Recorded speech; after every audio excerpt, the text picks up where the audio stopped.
आज खबरदार की शुरुआत बिहार के चुनाव में महिलाओं के लिए होती वादों सौगातों की सियासत से करते हैं।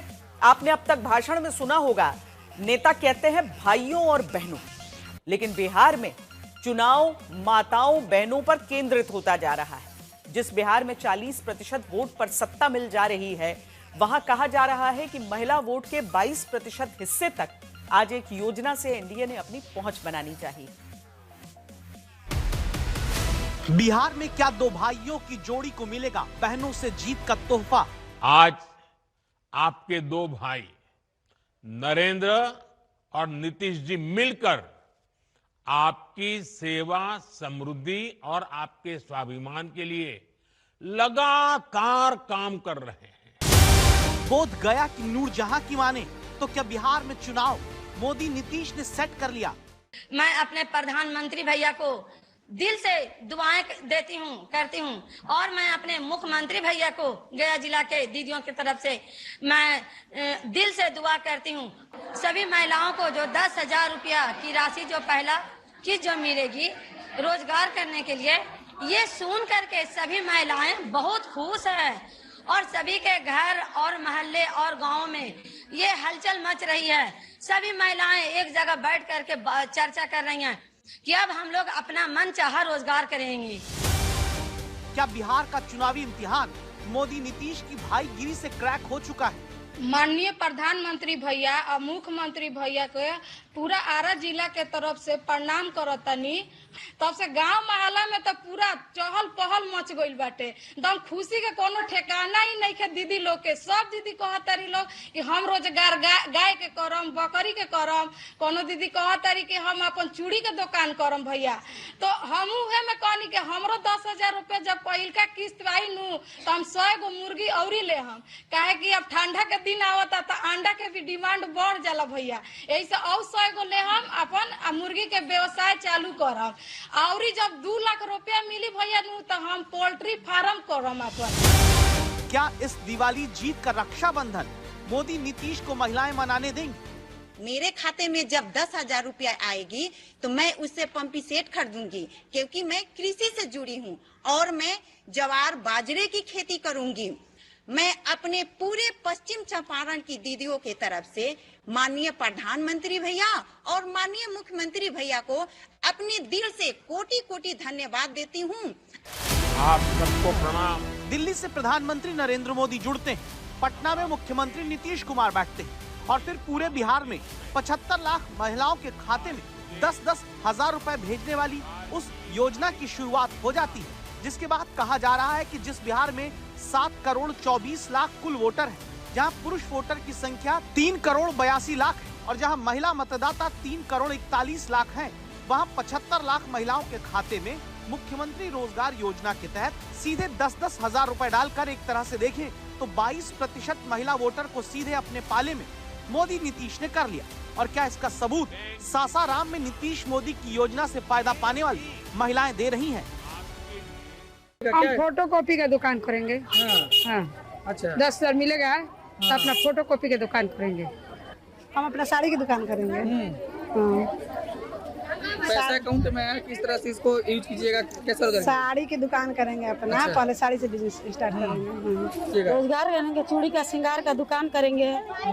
मोदी दीजिए रोजगार करने के लिए, खाने के लिए तो दिए नहीं है। हम लोग रोजगार करेंगे, रोजगार आगे बढ़ाएंगे ताकि आगे मुझे को कुछ और सुविधा मिल सके। सिलाई मशीन खरीदेंगे, फिर रोजगार बढ़ाएंगे, आउट देंगे तो और रोजगार आगे बढ़ेगा हम लोग का।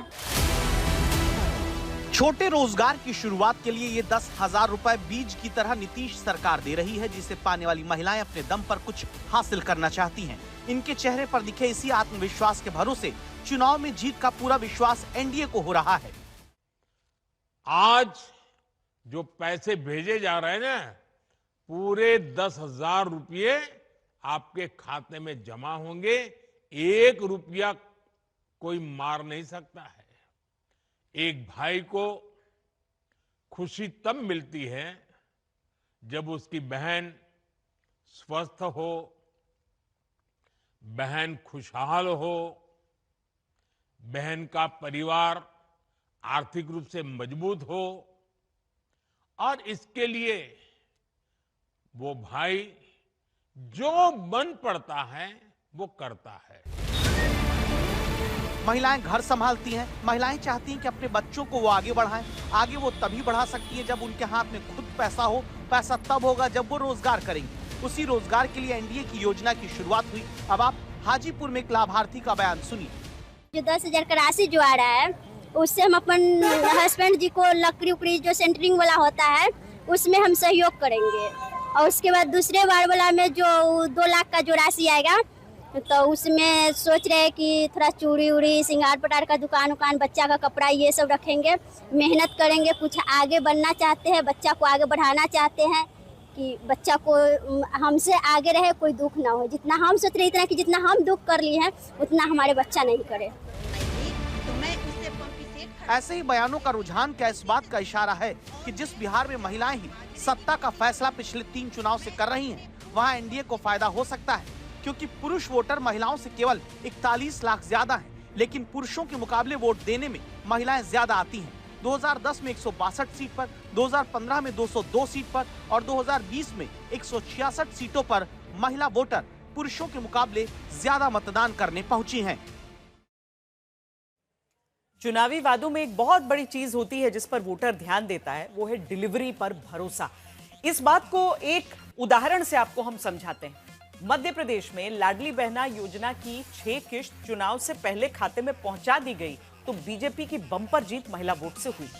महाराष्ट्र में तत्कालीन एनडीए सरकार लाडली बहना योजना की 5 किश्त महिलाओं के खाते में चुनाव से पहले पहुंचा लेती है तो बड़ी जीत एनडीए को मिली।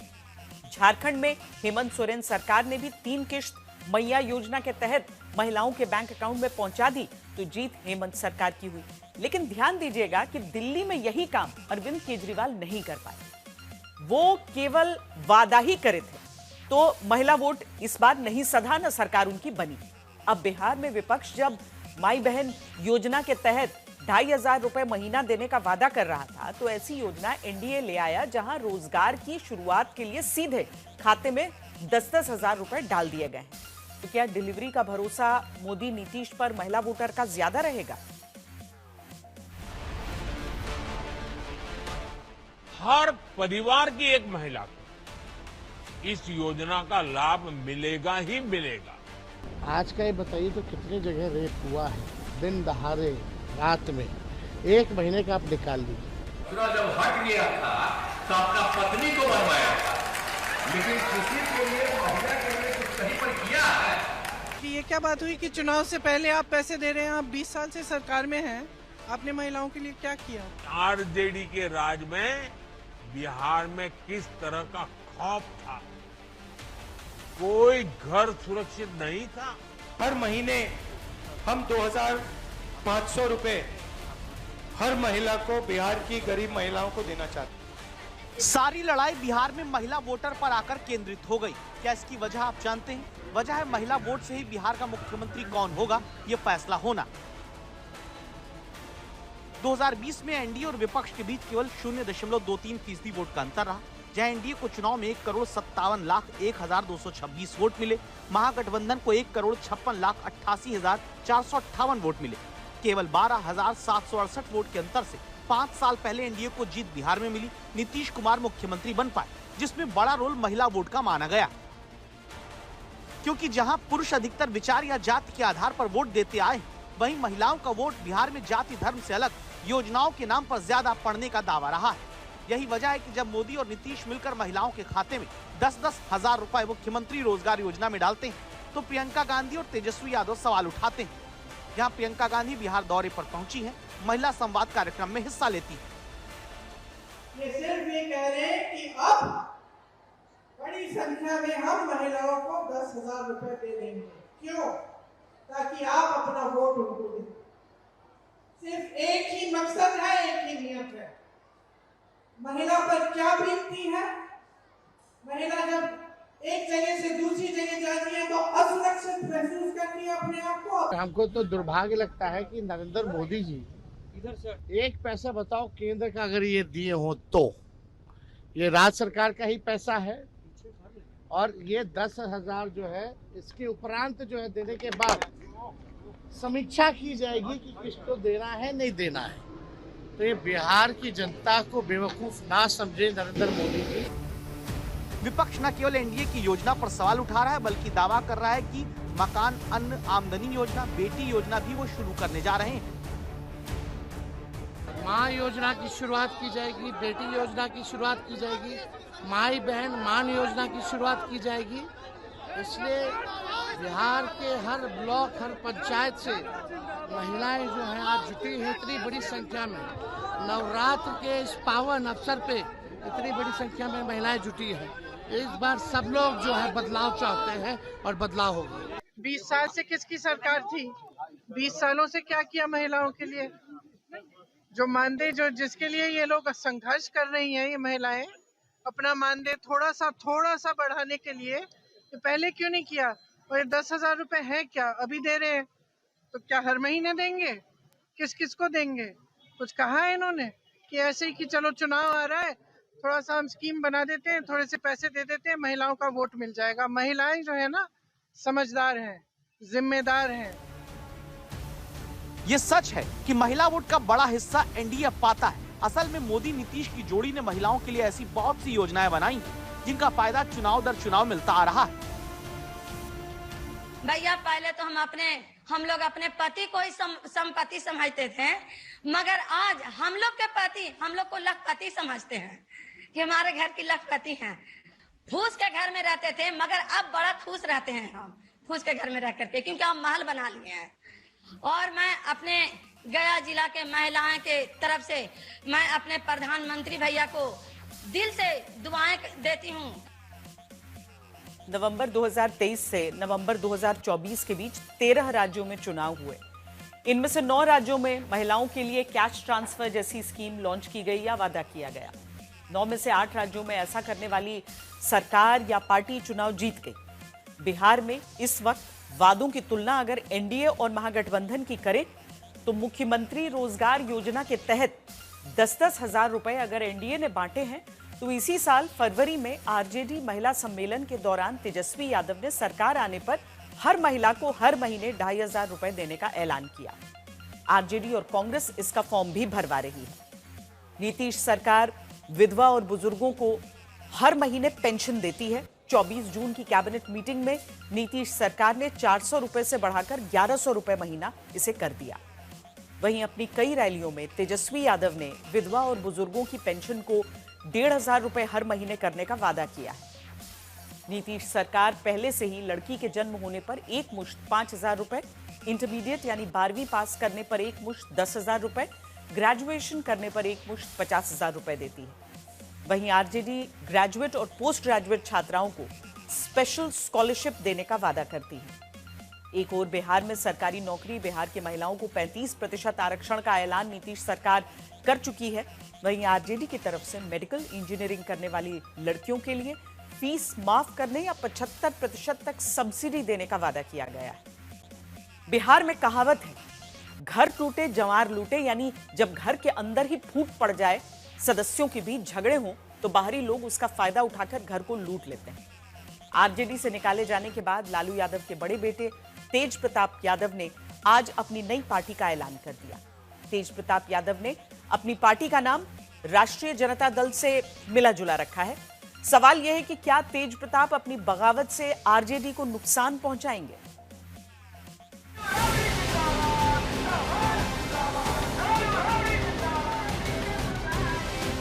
तारीख 15 मई 2013, जगह पटना का गांधी मैदान। आरजेडी की परिवर्तन रैली, हजारों कार्यकर्ताओं के हुजूम के बीच लालू यादव ने अपने दोनों बेटों को एक साथ राजनीति में लॉन्च किया। लेकिन 12 साल बाद लालू यादव के बेटों की राह जुदा हो गई। बड़े बेटे तेज प्रताप यादव ने सालों की अनबन के बाद अपनी नई पार्टी बना ली और एक साल छोटे भाई तेजस्वी यादव पर राजनीतिक वार भी कर दिया। हमने संगठन 2020 में ही बना दिया था, क्योंकि हम जानते थे कि कुछ जयचंद टाइप के जो लोग होंगे वो हमारे साथ खेल कर सकते हैं। इसीलिए हमने अपने सूझबूझ के साथ हमने इस संगठन को 2020 में ही इसका निर्माण करने का काम किया था। और ये संगठन केवल और केवल सामाजिक न्याय, जनता का, ये गरीब जनता का ये संगठन है। जो गरीब का नेता होता है वो पैदल चलता है। हम कहीं भी चले जाते हैं भीड़ में या पब्लिक को देखे तो हम गड़िए पर से कूद जाते हैं।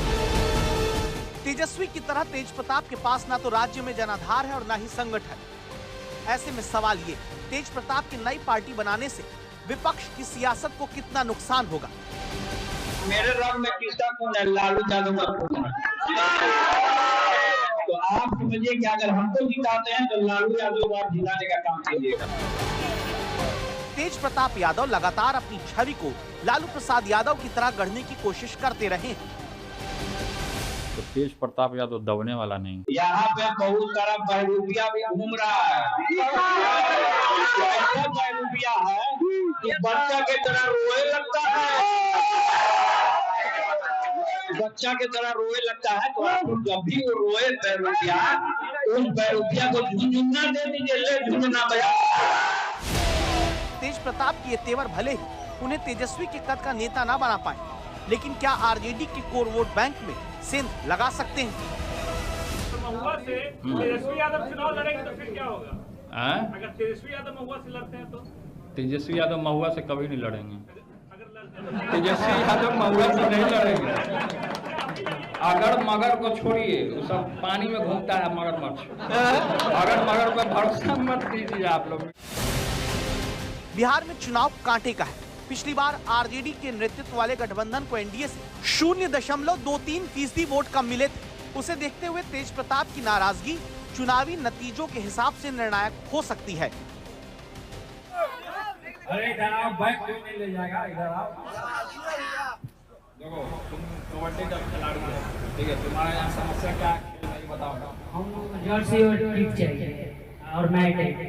मदन जी सब इन लोगों को प्रोवाइड करा दीजिए, और नहीं प्रोवाइड कराइएगा तो इन लोग को हम अपना नंबर देते रहे, हम लोग कंप्लेंट करेगा। तेज प्रताप अपने पिता की स्टाइल में चुनाव प्रचार में जुट गए हैं। माना जा रहा है कि वो यादव मुस्लिम बहुल्य सीट पर कुछ उम्मीदवार भी उतार सकते हैं, जिससे सीधा नुकसान आरजेडी को ही होगा। साल 2020 के विधानसभा चुनाव में आरजेडी 5000 से भी कम वोटों से 15 सीट जीती। कम मार्जिन वाली सीट पर तेज प्रताप अगर लालू यादव के बेटे के तौर पर कुछ हजार वोट भी जुटा ले गए तो खेल बदल सकता है। इसका ट्रेलर साल 2019 लोकसभा चुनाव में देखा जा चुका है, जब तेज प्रताप जहानाबाद से अपने करीबी को आरजेडी से उतारना चाहते थे। जब ऐसा नहीं हुआ तो उसे निर्दलीय उतरवा दिया। तेज प्रताप के प्रत्याशी चंद्र प्रकाश को 7755 वोट मिले और जेडीयू के चंद्रेश्वर प्रसाद चंद्रवंशी आरजेडी के सुरेंद्र प्रसाद यादव से 1751 वोटों से जीत गए। तेजस्वी कहीं ना कहीं इस खतरे को भांप चुके हैं, इसीलिए अब उनकी कोशिश परिवार में कलह को शांत करने की। तेज प्रताप की राह पर ही लालू प्रसाद यादव को अपनी किडनी देने वाली उनकी बेटी रोहिणी आचार्य भी नाराज चल रही हैं, जिनको लेकर तेजस्वी ने बड़ी बात कही। कभी भी रोहिणी दी की इच्छा अपने स्वार्थ में नहीं रही है, पार्टी को आगे बढ़ाने में रही है और शुरू से ही हमारा साथ दिया है, हमारे साथ रही है और हमको आगे बढ़ाने में जो कर सकती है वो उन्होंने किया है। ना टिकट पाना, ना टिकट किसी को दिलवाना, ना कोई पद पाना, ना राज्यसभा ना लोकसभा, ऐसी कभी भी उनकी इच्छा नहीं। लालू परिवार में फूट से आरजेडी को सीधा नुकसान तय है। इससे तेजस्वी की छवि को भी धक्का लगेगा, विरोधी इसे उनकी नाकामी कहेंगे। इसीलिए तेज प्रताप की नई पार्टी बीजेपी जेडीयू से ज्यादा आरजेडी के लिए मुसीबत खड़ी कर सकती है। कहीं घर का झगड़ा, कहीं महिला वोटर के लिए लड़ाई। लेकिन खबरदार करता सवाल है कि क्या महिला वोटर का सम्मान केवल चुनावी वादे या योजना में ही राजनीति करती? इसी बिहार में विपक्ष के मंच से पहले प्रधानमंत्री की मां को अपमानित किया गया। विपक्ष के किसी बड़ी नेता ने उस मुद्दे पर माफी भी नहीं मांगी। वहीं दूसरी तरफ मध्य प्रदेश में मंत्री कैलाश विजयवर्गीय संस्कृति का हवाला देकर राहुल गांधी, प्रियंका गांधी पर आपत्तिजनक बयान देते हैं और फिर सफाई देने लगते हैं। आज के हमारे प्रतिपक्ष के नेता ऐसे हैं कि अपनी जवान बहन को बिल्कुल चौराहे पे चुंबन कर लेते हैं। मैं आपसे पूछना चाहता हूँ, आप में से कोई ऐसा व्यक्ति है क्या जिन्होंने अपनी जवान बेटी को, जवान बहन को शारीरिक रूप से चुंबन किया हो? ये संस्कारों का अभाव है। ये संस्कार जो विदेश की संस्कृति है, भारत चलेगा तो हमारे देश की संस्कृति, हमारे देश के संस्कार के आधार पर चलेगा। और इसलिए आज भी 2 धाराएं काम कर रही है। एक धारा भारत को मजबूत बनाना चाहती है। मैं किसी रिश्ते की पवित्रता पे प्रश्न चिन्ह नहीं उठा रहा हूँ। मैं भारतीय सब रिश्ते पवित्र है। पुत्र बेटे का पवित्र रिश्ता है, पति पत्नी का पवित्र रिश्ता है, भाई बहन का पवित्र रिश्ता है, पर एक मर्यादा है। मैं उसकी बात कर रहा हूँ सिर्फ। और इसलिए मैंने जो कहा है वो ये है कि भाई विदेशों में ये चलता है, हमारे यहाँ इस प्रकार नहीं चलता। जैसे आप भी पत्रकार हैं, आप अपनी बहन को इस प्रकार आलिंगन करते हैं कि बीच चौराहे पर, ठीक है। बाकी तो हमारे संबंध है, प्रेम के संबंध है। मैं भी अपनी बहन का सिर चूमता हूँ, ऐसी बात नहीं है। पर मैं रिश्ते की पवित्रता पे कहीं प्रश्न चिन्ह नहीं उठा रहा हूँ। मैं तो मेरा पूरा भाषण पहले सुन लेते तो आपको शायद ये प्रश्न नहीं उठता। मैंने सिर्फ भारतीय संस्कृति और विदेशी संस्कृति की बात की। और अब आपको एक अफवाह और झूठे दावे की जमीन पर खड़ी की जाती हेट स्टोरी से खबरदार करते हैं, जहां दावा यह किया जाता है कि आई लव मोहम्मद बोलने पर कार्रवाई हुई है। इस झूठ को फैलाकर ही शहर शहर फैलाए गए तनाव का असर यह हुआ कि आज उत्तर प्रदेश के बरेली में जुमे की नमाज के बाद भीड़ सड़क पर उतर आई, पत्थरबाजी हुई, पुलिस बैरिकेड को तोड़ने की कोशिश हुई। हालात संभालने को पुलिस ने लाठीचार्ज किया। आई लव मोहम्मद पोस्टर विवाद पर 22 दिन बाद क्यों भड़के हैं लोग? क्या जानबूझकर मुस्लिम नागरिकों में भ्रम फैलाकर तनाव को बढ़ाया जा रहा है? आई लव मोहम्मद के नाम पर क्या शहर शहर उपद्रव का एक सोचा समझा प्रयोग चल रहा है? क्या उत्तर प्रदेश में एक मौलाना माहौल बिगाड़ने की कोशिश करने लगा? बरेली में जो कुछ हुआ उससे पहले की तस्वीरें देखिए। ये बरेली में शुक्रवार को जुमे की नमाज से पहले पुलिस बंदोबस्त का वीडियो है, जब मार्च निकालकर पुलिस इस बात की पुरजोर कोशिश में रही कि माहौल नहीं बिगड़ना चाहिए। लेकिन सवाल है कि जरूरत ऐसी क्यों पड़ी? इसकी वजह है मौलाना तौकीर रजा, जिसने कभी इत्तेहाद मिल्लत काउंसिल नाम की पार्टी बनाई, जो सुन्नी मुसलमानों के बरेली संप्रदाय से जुड़ा धार्मिक नेता है।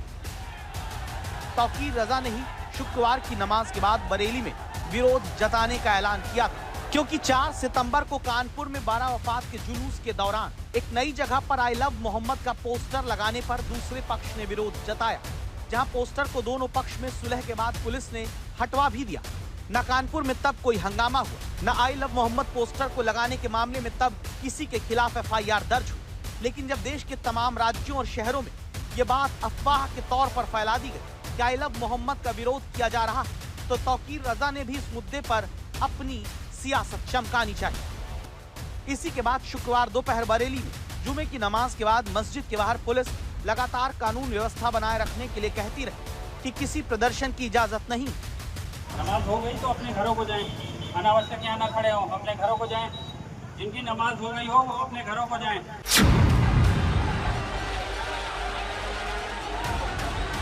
लेकिन जब मौलाना तौकीर रजा के कहने पर मुस्लिम नागरिक शहर के इस्लामिया ग्राउंड में प्रदर्शन करने को बढ़ते हैं, तो पुलिस ने कानून व्यवस्था संभालने के लिए बैरिकेड लगाकर उन्हें रोका।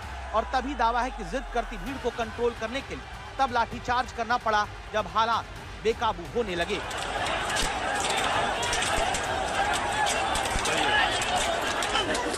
इसी के बाद पुलिस ने वहां इकट्ठा हुई भीड़ को तितर बितर करने के लिए लाठियां चलाई। वहां खड़े लोग भागने लगे। इस दौरान पत्थरबाजी भी हुई।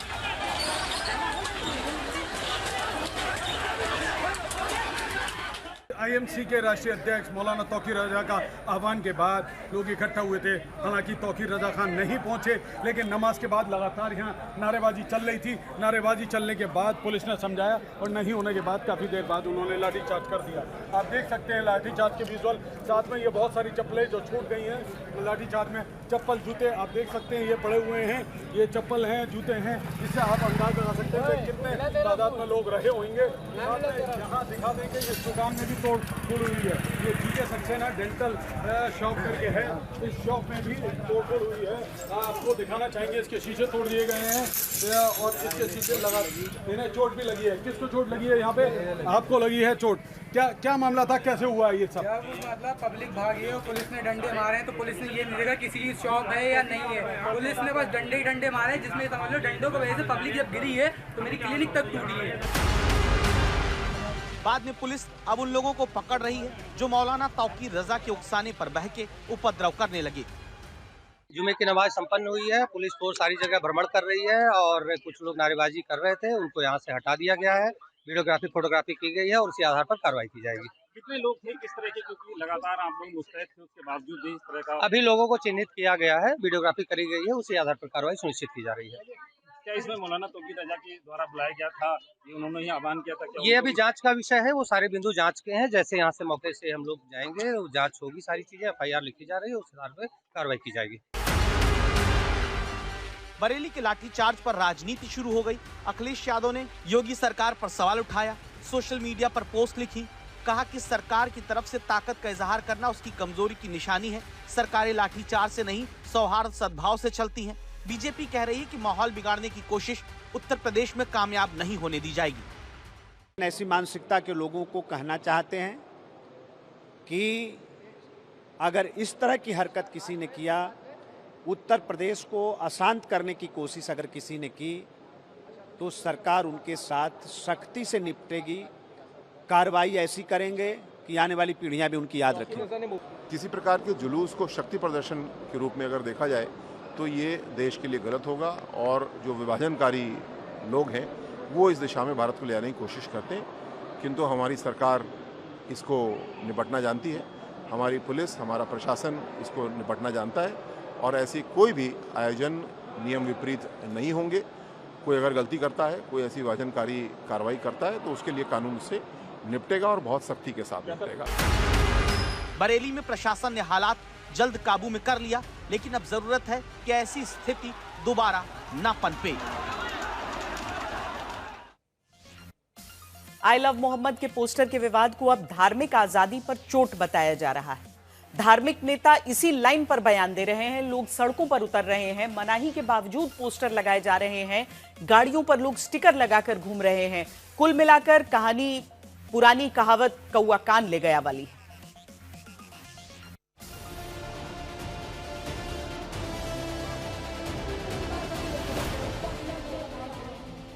मोहम्मद मेरी जान, तमाम मुस्लिम उम्मत मुस्लिमा की जान, 200 करोड़ मुसलमानों की जान। पुलिस कमिश्नर कह रहा है कि हमारे से परमिशन नहीं ली बैनर लगाने की, तो क्या प्रॉफेट मोहम्मद से मैं मोहब्बत करता हूं तो उसकी परमिशन होगी? ये तमाम परमिशन हम पे ही हैं। आई लव मोहम्मद के पोस्टर से शुरू हुए विवाद को क्या जानबूझकर भड़काया जा रहा है?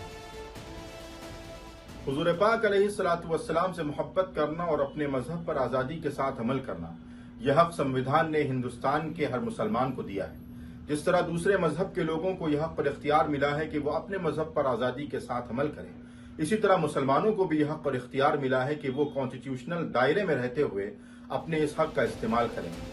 आई लव मोहम्मद के बहाने देश का माहौल खराब करने की कोशिश हो रही।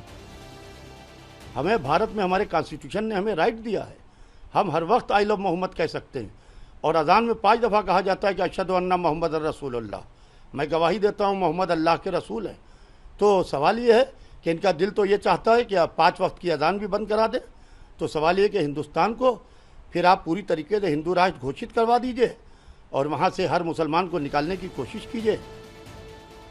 आई लव मोहम्मद पोस्टर विवाद को देश भर में कुछ लोग धार्मिक आजादी के अधिकार से जोड़ रहे हैं, उस पर खतरा बता रहे हैं, लेकिन हकीकत यह है कि यह अधिकार का मुद्दा नहीं बल्कि बिना इजाजत के जुलूस निकालने का मामला है, जिसे लेकर हुई कार्रवाई के बाद से लगातार इस तरह की बातें की जा रही कि मानो लोगों की धार्मिक आजादी खतरे में आ गई है। महादेव कहें वो, चाहे आई लव शैतान कहें, हमें उस पर कोई एतराज नहीं है। आई लव रावण कहें, हमें कोई एतराज नहीं, लेकिन आई लव मोहम्मद कहने का हमें वो हमें हासिल है, उस पर कोई एतराज नहीं कर सकता। इस तरह की बातों का ही असर ये हो रहा है कि जिस कानपुर से इस सारे विवाद की शुरुआत हुई, जिस जगह पोस्टर को लेकर विवाद हुआ, उसी रावतपुर में आई लव मोहम्मद के दर्जनों पोस्टर बाजार में लग गए हैं। कानपुर में पोस्टरबाजी तब हो रही है जब ऐसा ना करने की अपील धर्म गुरुओं की तरफ से की जा चुकी है, लेकिन बाजार में पोस्टर चस्पा कर दिए गए। अब उन्नाव के चौराहे पर लगा ये पोस्टर देखिए, जो गश्त करते किसी भी पुलिस वाले को नहीं दिखा। जब किसी उन्नाव में पिछले रविवार को बिना अनुमति के निकाले गए आई लव मोहम्मद के विवाद से जुड़े जुलूस में नारेबाजी के बाद पुलिस टीम पर पथराव तक हुआ। 38 लोगों के खिलाफ गंभीर धाराओं में मुकदमा दर्ज कर 8 लोगों को जेल भी भेजा गया। इतना कुछ होने पर भी पोस्टरबाजी थमी नहीं। अब अहमदाबाद में आई लव मोहम्मद के पोस्टर के साथ निकाले गए इस जुलूस को देखिए, जिसमें बड़ी तादाद में बच्चे और महिलाएं शामिल हुए हैं। अहमदाबाद के जमालपुर दरवाजे के पास आई लव मोहम्मद के पोस्टर और बैनर के साथ एक रैली निकाली जा रही है। तस्वीरों में भी आप देख रहे हैं बच्चों के साथ जो युवा हैं वो आई लव मोहम्मद के पोस्टर और बैनर हाथ में लिए हुए हैं। रैली निकाली जा रही है। जो लोग हमारे साथ मौजूद हैं उन्हीं से बात करेंगे। क्या उद्देश्य है आपका, क्योंकि लगातार कोशिश की जा रही है कि लोग इस तरह के पोस्टर और बैनर वायरल ना करें, लेकिन आप लोग शांतिपूर्ण यात्रा निकाल रहे हैं, क्या कहेंगे? अभी तो हमारा यही मकसद है कि यहाँ से जमालपुर से खामासा तक शांतिपूर्ण यात्रा निकलेगा इंशाल्लाह। अहमदाबाद में आई लव मोहम्मद पर राजनीति भी शुरू हो गई और इसके लिए नेता सूली तक पर चढ़ने की बात कर रहे हैं।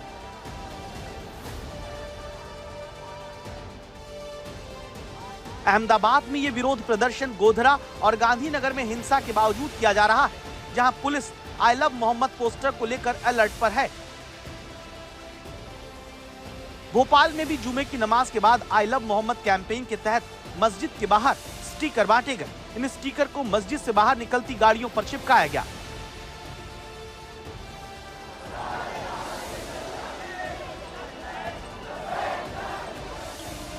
पुरानी कहावत है, कौवा कान ले गया, जिसका मतलब होता है अफवाहों पर ध्यान नहीं देना चाहिए।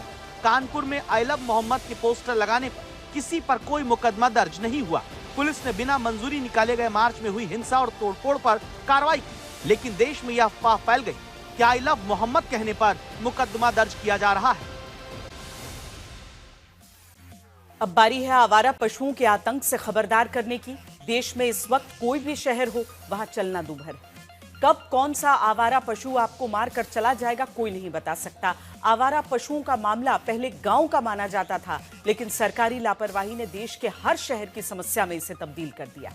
जिनके कंधों पर आवारा पशुओं से निजात दिलाने की जिम्मेदारी है, वो लगता है सो रहे हैं, इसलिए सड़क पर चलते हुए हमेशा खबरदार रहें।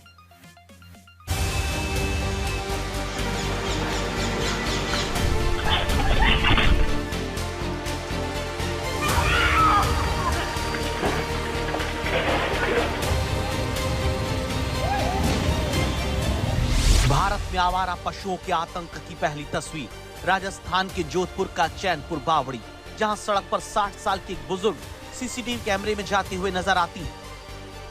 तभी वीडियो के 28वें सेकंड पर एक सांड भागता हुआ आता है और इन बुजुर्ग को सींग से दीवार पर उछाल देता है। ये सांड जितनी तेजी से हमला करता है उतनी ही तेजी से भाग जाता है। इस हमले में बेसुध जमीन पर चित पड़ी ये बुजुर्ग महिला बाद में दम तोड़ देती है। देश में आवारा पशुओं के आतंक की दूसरी तस्वीर उत्तर प्रदेश का झांसी। एक बुजुर्ग गली में डंडे से एक आवारा पशु को भगाती है। इसके बाद ये अपने घर लौटने के लिए पलटती हैं और पीछे से हमले का शिकार हो जाती हैं। पीछे से ये सांड इस बुजुर्ग महिला को उछालकर जमीन पर पटक देता है। सांड के इस हमले के बाद झांसी की इन बुजुर्ग महिला की हालत गंभीर बनी हुई है। देश में आवारा पशुओं के आतंक की तीसरी तस्वीर उत्तर प्रदेश के ही बिजनौर में एक आवारा सांड ने वृद्ध महिला पर हमला करके उन्हें बुरी तरह जमीन पर पटक दिया। अब आवारा पशु के हमले की एक और तस्वीर देखिए, जिनमें इन बुजुर्ग को भागने तक का मौका नहीं मिला। सवाल यह है कि आवारा पशुओं के मामले में सरकारें कब जागेंगी? आम आदमी को आवारा पशुओं के आतंक से निजात कैसे मिलेगी? कब देश के अपने ही शहरों की सड़कों पर आम आदमी सुरक्षित चल पाएंगे? देश में एयरफोर्स की पहचान रहे फाइटर प्लेन MiG-21 को आज अंतिम विदाई दी गई। 6 दशकों से भी अधिक समय से भारतीय वायुसेना के लड़ाकू बेड़े की ताकत रहे MiG-21 सेवा मुक्त हो गए।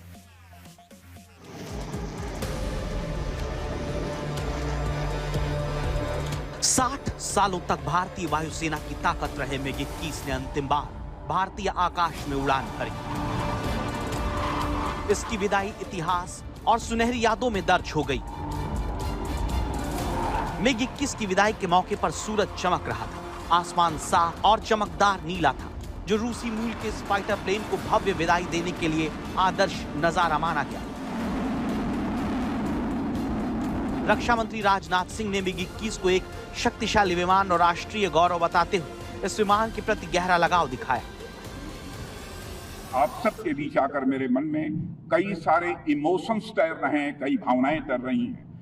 मेरे मन में इस समय गौरव की भावना भी है, तो वहीं एक तरफ कृतज्ञता की भावना भी है। 1971 के वार से लेकर कारगिल के युद्ध तक, या फिर बालाकोट एयर स्ट्राइक से लेकर ऑपरेशन सिंदूर तक, ऐसा कोई क्षण नहीं रहा जब MiG-21 ने हमारी आर्म फोर्सेस को जबरदस्त मजबूती न प्रदान की। MiG-21 का सफर 1963 में शुरू हुआ। चीन से हार के बाद वायुसेना की मजबूती की खोज सबसे पहले सुपरसोनिक लड़ाकू विमानों की खरीद पर जाकर खत्म हुई, जिसने बाद में जाकर भारतीय वायुसेना की रीढ़ की हड्डी का काम किया। MiG-21 ने भारत की हर प्रमुख जंग में हिस्सा लिया। 1965 के भारत पाकिस्तान युद्ध में इसने पाकिस्तानी जेट्स को धूल चटाई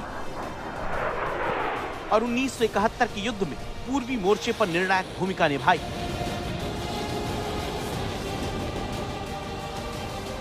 कारगिल युद्ध में ऊंचाई वाले इलाकों पर MiG-21 की ही चपलता काम आई। कारगिल युद्ध में भारतीय सेना का पराक्रम था तो भारतीय वायुसेना का सहयोग और शौर्य भी था।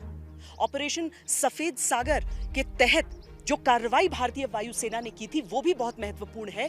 ये जो MiG-21 विमान आप देख रहे हैं, ये गोल्डन एरो स्क्वाड्रन नंबर 17 का हिस्सा था, जिसने पाकिस्तान को नाको चने चबवा दिया था।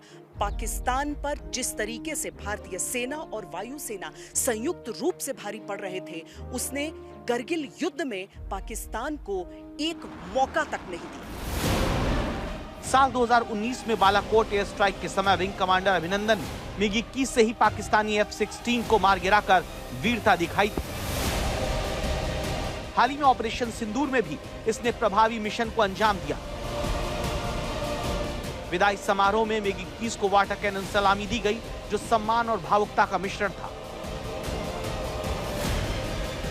MiG-21 में उड़ान भरने वाले पायलट्स ने अपनी कहानियां साझा की, जहां MiG-21 को न केवल एक मशीन बल्कि एक साथी के रूप में याद किया गया।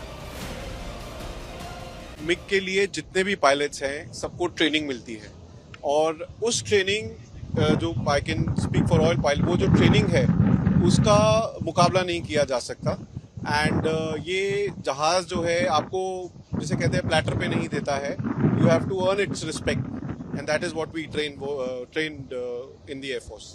मैक्सिमम लोगों ने, मैक्सिमम पायलट्स, टेक्नीशियंस ने MiG पे ट्रेनिंग की है, तो लाजमी है कि सारा इसका बड़े स्केल पे, ग्रैंड स्केल पे इसको सेंड ऑफ करें, और वही हमने किया।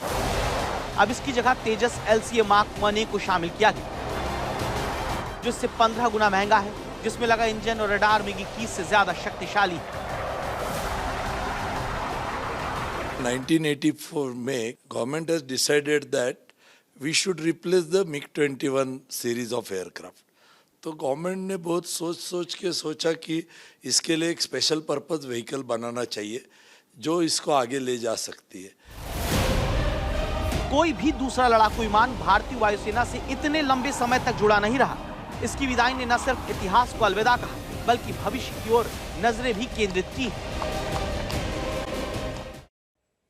और अब आपके रोजगार पर आज तक की खबरदार करती मुहिम, जहां आज तक के खबरदार करने के बाद मध्य प्रदेश में बेरोजगार युवाओं के हक को लेकर सरकार जागी है। हमने आपको 24 सितंबर को दिखाया था कि कैसे मध्य प्रदेश में योग्य पढ़े लिखे डिग्रीधारी वो अभ्यर्थी परेशान हैं जिनकी शिक्षक भर्ती 2022 में निकली, अब तक पूरी नहीं हो पाई।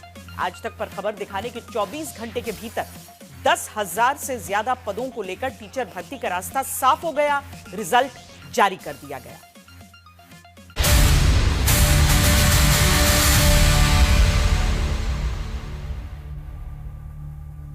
मध्य प्रदेश माध्यमिक शिक्षक चयन परीक्षा 2024 का रिजल्ट जो कि एक लंबे समय से अटका हुआ था, फाइनली यह अब जारी हो चुका है और हम सभी विद्यार्थी विशेष रूप से आज तक की पूरी टीम को धन्यवाद ज्ञापित करते हैं, क्योंकि जब 15 सितंबर को ईएसबी और डीपीआई में हमारे द्वारा जो ज्ञापन दिया गया था, तो हमारी मानसिक स्थिति को समझते हुए आज तक की इस पूरी टीम ने इस मुद्दे को उठाया। जब जब भी बेरोजगारों की बात आई है, आज तक हमेशा हमारे साथ खड़ा हुआ रहा है और इसीलिए आज हम बहुत ही खुश हैं हमारे रिजल्ट को देखकर कि आपकी इस मुहिम के चलते हमारा रिजल्ट बहुत ही जल्दी अब जारी हो चुका है।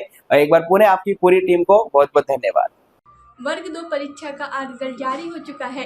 इसके लिए हमारे द्वारा 15 सितंबर को व्यापम और डीपीआई में ज्ञापन दिया गया था, जिसमें आज तक की पूरी टीम और का बहुत सहयोग हमें मिला है। एक बार पुनः आज तक की पूरी टीम को हमारा धन्यवाद।